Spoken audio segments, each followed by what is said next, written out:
우리가 알고 있는 메타버스가 아니라요. 아이 메타버스입니다. 메타버스 타고 박스권 돌파하냐?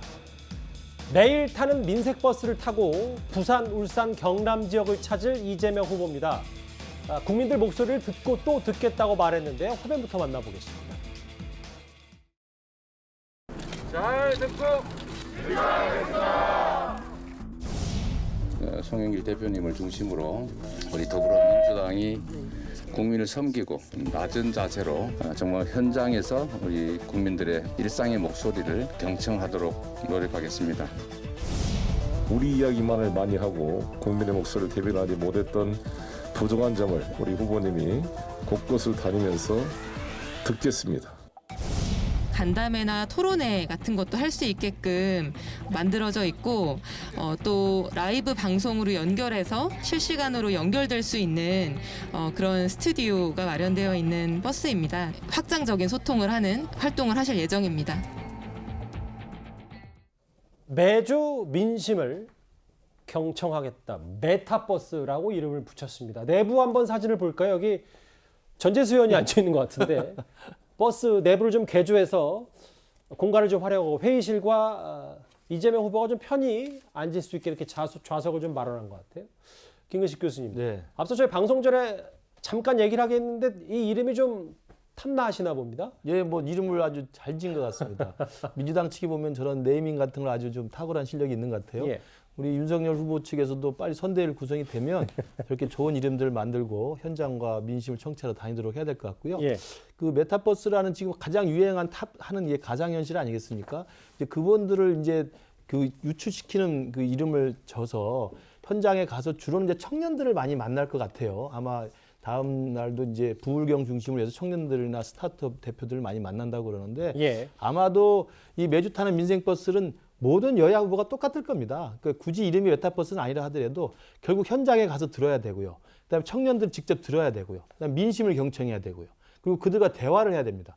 이건 뭐 어느 후보를 막론하고 똑같이 해야 되는 것이기 때문에 그 첫 시작을 아마 이재명 후보가 먼저 시작을 한 것 같고 저것이 이제 중요한 것은 이재명 후보가 지금 2030에 주력을 하는 분위기 아닙니까? 최근에. 왜냐하면 2030이 과거에 문재인 대통령을 선출할 때는 무지하게 지지율이 높았는데 지금 거꾸로 무지하게 지지율이 낮거든요. 그래서 아마 이재명 후보로서는 고민이 2030에 돌아간 민심을 되찾아오는 걸 텐데 그러려면 아마 이런 식의 어떤 프로젝트를 통해서 갈 텐데 과연 2030의 어떤 민심을 돌려오기 위해서 요즘에 이야기하는 이대남에 호소하는 듯한 공약의 어떤 전환, 선회 이런 것들도 이야기하던데 제가 볼 때 그게 잘하면 좋겠지만 잘못하면 스텝이 꼬일 수도 있습니다. 그래서 민주당의 이 페미니스트에 가까운 어떤 그 여성 친화적인 당의 입장하고 이재명 후보가 지금 와서 또 이대남에게 표를 얻기 위해서 여러 가지 이야기하는 것을 잘 조절해서 잘해 주시길 바랍니다. 구체적으로 수치를 언급하지 않아서 제가 여론조사 인용이나 뭐 그걸 바로잡은 표현은 아니고 근데 무지하게 높고 무지하게 낮고 뭐 이렇게까지는 또 아닐 수 있으니까요. 지난 대선 때는 높았던 건데요. 예. 그 지난 대선에 비하면 무지하게 낮은 건 맞습니다. 알겠습니다. 무지하지는 않을 것 같아요. 예.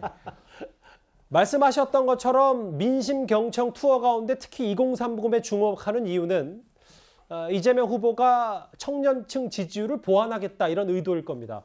어제 이재명 후보는 가상자산에 세금을 매기는 걸 1년 유예하겠다 이렇게 말했는데 한번 들어보겠습니다. 더불어민주당과 또 이 경제정책을 집행하는 문재인 정부 정책 내용과 또 그 지향에 대해서도 실망감을 많이 가지고 있을 것 같습니다. 이재명이 후보가 된 더불어민주당은 과거와는 완전히 다를 것이다. 세율의 문제라든지 또는 기초공제 금액의 한도 문제 이런 문제에 대해서 우리가 좀 진지하게 논의할 필요가 있다고 생각합니다. 주식 양도소득세 부과하는 시점과 맞춰서 한 1년쯤 연기하는 것이 저는 맞다고 생각하고 예. 이재명이 된 민주당은 과거와 완전히 다를 것이다. 가상화폐, 가상자산에 대한 세금 매기는 걸 1년쯤 연기해야 된다. 뭐 청년층에 대한 구애는 이해하겠습니다만 지금 이게 문재인 정부의 정책 기조와는 좀 차이가 있어서 뭐 얘기들이 좀 많은 것 같거든요. 지금 민주당이 코인 과세를 하겠다는 거잖아요. 예. 사실은 2030이 그 부분에 대해서 굉장히 분개하고 있어요. 그래서 이재명 후보는 그 가상과세, 코인과세에 대해서 1년쯤 연기하겠다 이렇게 얘기를 하지만 제가 볼 때는 1년쯤 연기한다고 뭐 달라지는 거는 없거든요. 민주당 정책 기조하고 똑같은 얘기를 하고 있는 겁니다. 1년쯤 연기한다 이렇게 해가지고 2030이 아유 되게 잘하네. 이재명 후보는 민주당과 다르네. 이렇게 생각하지는 않을 거거든요. 그래서 제가 볼 때는 이거는 뭐 2030의 적극 구애 방법으로는 그 점수가 아주 좋은 그 작전은 아닌 것 같습니다. 예. 좀 혹평을 해주시긴 했어요. 물론 뭐 국민의힘입니다만. 근데 이 2030 적극구에 뭐 가상자산에 대해서 세금 매기는 걸 연기해야 된다. 뭐 여러 가지 지금 이재명 후보도 여러 정책을 쏟아내고 있는데 다음 화면을 좀 만나보겠습니다. 그런데 장현주 변호사님. 실제로 지난주 금요일에 국민의힘의 최종 대선 후보가 된 윤석열 후보는 여러 가지 이 지지율의 좀 반등, 이른바 컨벤션 효과가 있었는데 이재명 후보는 그렇지 않다. 가장 최근 여론조사가 OBS 조사 결과가 2.3%포인트 떨어졌다는데 이게 지금 이른바 30% 박스권에 갇힌 게 문제 아니냐. 뭐 민주당 내에서도 좀 여러 우려의 목소리도 좀 있는 것 같더라고요. 네, 뭐 그렇습니다. 근데 다만 아직까지는 윤석열 후보가 컨벤션 효과를 누리고 있는 것으로 보입니다. 그리고 지금 현재 정권 교체론이 어느 정도 있는 상황인데도 이재명 후보가 저 정도의 또 지지율이 나온다는 것은 굉장히 선전하고 있다고 보이고요. 예. 다만 우리가 이명박 대통령 때에서 그 박근혜 전 대통령으로 넘어가던 시기를 보면 그때도 정권 교체론이 굉장히 높았음에도 사실 박근혜 대통령이 또 다시 당선이 됐던 경험이 있거든요. 그러니까 사실 정권 교체론이 높다고 해서 반드시 그게 야당 후보로 득표율로 연결되는 것도 아닌데다가 예. 지금 그런 상황임에도 이재명 후보가 저 정도의 지지율이 나오고 있고 그리고 윤석열 후보는 어느 정도 컨벤션 효과를 누리고 있기 때문에 아직까지는 대선이 많이 남은 상황이기 때문에 지금으로서는 좀 더 지켜봐야 될 것으로 보입니다. 예. 그렇죠. 좀 더 지켜봐야죠. 아직 120일 남았고 120일 남았으면 120번의 사건, 사고가 발생할 수 있다. 뭐 이런 얘기 있잖아요. 대선 앞두고.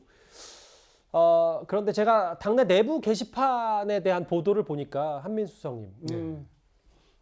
그제 있었던 음주운전자, 초보운전자 비유 발언. 이재명 후보 확장성이 너무 적은 거 아니냐. 일부에서는 어제 뭐 경향신문 일부 보도도 보니까 민주당 내부 관계자의 말을 인용해서 이러다가 제2의 정동영 사태가 될라라는 표현까지 나왔던데 초반에 기싸움도 중요하잖아요. 이런 내부 분위기 어떻게 해석할 수 있겠습니까? 민주당 내부라고 하면은 범위가 아주 크죠. 예. 지방 조직도 있고 워낙 크기 때문에 근데 이제 물어보시는 말씀처럼 뭐 내부의 그런 뭐 초조하거나 이런 것들은 뭐 제가 느끼는 건 별로 없습니다. 그리고 예. 지지율 조사라는 게 기간마다 많이 달라요. 물론 윤석열 후보가 뽑힌 지 안 되기 때문에 어떤 그런 컨벤션이랄까 이런 효과들이 있는 건 분명히 있는 것 같습니다. 예. 근데 그거가 뭐 이게 지속될 거라고 보지는 않고 있고요. 당원 게시판에 올라오는 뭐 저기 음주운전자보다 초급 운전자가 더 저거 사실은 정확치가 않습니다. 잘못된 거예요. 그건 뭐 간호토론을 보신 분들은 다 알겠지만 예. 그 부분은 음주운전 경력자보다 초보 운전 경력자 이게 볼 때 실수할 가능성이 더 많다. 이런 표현을 하셨는데 딱 자르니까 이제 저렇게 마치 뭐 두 운전자 중에 비교한 것처럼 했는데 저 오해를 불러일으킨 거고요.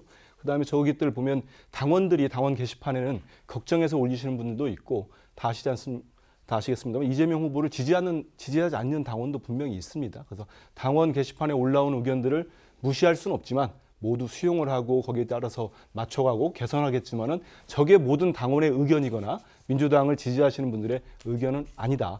그렇게 따지면 뭐 그 국민의힘 당원 게시판에 당원들은 이준석 후보 빨리 끌어내리자 대통령 그렇죠. 청와대 청원까지 했어요. 예. 그렇기 때문에 꼭 이게 저게 뭐 당내 전반적인 기류는 아니라고 보고 있습니다. 그러니까 뭐 굳이 제가 반박하겠다는 건 아니고 저희 그제 어제 이 음주운전, 초보운전 비유는 경력자로 저희가 바로 얘기를 나눴는데 네. 이거는 뭐 당원 게시판에 인용한 그 내용 자체임을 제가 말씀드릴게요. 일단 네. 뭐 이런 얘기까지 있다. 뭐 박스권 지지율이다. 알겠습니다. 여러 두 분의 논평까지 들어봤는데요.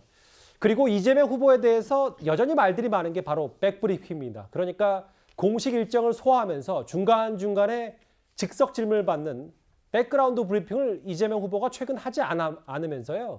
어제도 취재진과 마찰을 빚었습니다. 영상을 저희가 준비했습니다. 어제 올리신 글에 대해서 어제 올리신 거 청년 관람칙이라는 비판이 나오는데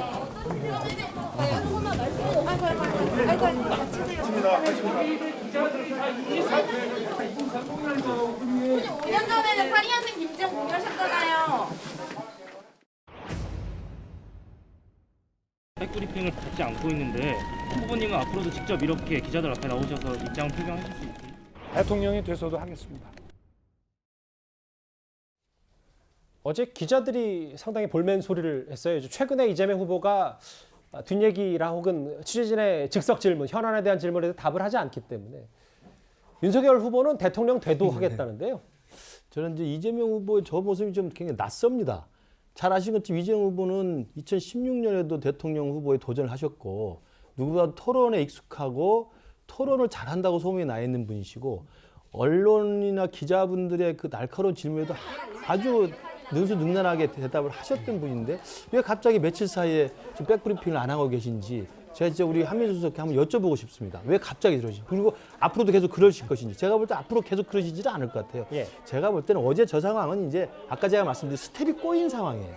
그러니까 이대남 이대녀에 대한 지지층을 좀 얻기 위해서 이대남에 좀 구애하는 듯한 여러 가지 행보를 하니까 그걸 이제 여성분들이나 여성 기자들이 질문하면 답변하기 좀 궁색할 수가 있잖아요. 아마 그래서 피한 것 같긴 한데 계속 갈 것 같지는 않고 그러나 저 만약에 백브리핑을 거부안을 계속 간다면 저는 이재명 후보답지 않은 거라고 보고요. 백브리핑 거부한 건 제일 유명한 게 황교안 후보 아닙니까? 예. 황교안 후보가 자유한국당 그 대표가 됐을 때 정치를 하신 지 얼마 안 돼가지고 익숙지 못하고 실수를 하니까 당분간 그걸 금지한 적이 있었습니다. 그러나 그것도 결국 다 취소하고 나중에 합니다. 아까 윤석열 후보 같은 경우 정치한 지 얼마 안 됐지만 또 실현도 많이 했던 분인데도 당당하게 백브리핑 하지 않습니까? 저는 그래서 이재명 후보도 그 백브리핑 하실 거라고 믿고 왜 지금 안 하는지는 아마 한민수 수석이 좀 대답해 줄 거라고 생각합니다. 예. 이게 저기 아까 쓰신 김 교수님 쓰신 표현은 무지하게 이재명 후보가 언론에 우호적이십니다. 그리고 모든 질문을 다 받았죠. 예. 근데 그러다 보니까 이제 분명히 저희들이 이제 기자분들의 저런 뭐라고 할까 불만일까 이런 부분에 대해서는 저희들이 해소시킬 수 있는 방법을 좀 선대위나 당에서 찾고 있는데 예. 이제 후보가 되면서 후보께서도 그러셨습니다. 이제 길거리에서 하다 보니까 뭐 후보 본인이 불편함보다는 기자분들에 대한 그런 것도 있지 않느냐. 그런 것도 있었고요. 선대위에 있는 참모들도 대선 후보로서 당과 뭐 후보 간에 여러 가지 조율돼서 한 목소리로 나오는 게 중요하다. 예. 이런 말씀도 있었고 가령 이런 게 또 있더라고요.